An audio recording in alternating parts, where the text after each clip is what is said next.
Muslims లో అల్లా ఒక్కడే దేవుడు, మిగిలిన వాళ్ళందరూ ప్రవక్తలు అనే వాదన వాళ్ళది.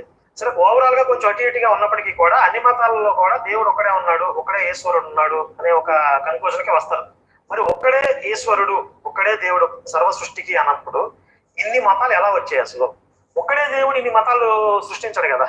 పోనీ ఈ మతాలన్నీ ఒకదానికొకటి ఏకీభవిస్తున్నాయా అంటే ఆ మతం చెప్పేది ఈ మతం తప్ప అంటుంది, ఈ మతం చెప్పేది ఆ మతం తప్ప అంటుంది, వీళ్ళు తొలగిస్తున్నారు. ఒకడే దేవుడు అయితే ఇన్ని మతాలు సృష్టించలేదు. ఏదో ఒకే ఒక మతం ఆయనకి చెంది ఉంటది. ఆయన ఏర్పరిచిన విధానం మనం మతం అని పిలుస్తున్నాం, లేదా ఆయన పెట్టిన ధర్మం అయి ఉండొచ్చు. ఒకదానికి మాత్రమే అవకాశం ఉంటది.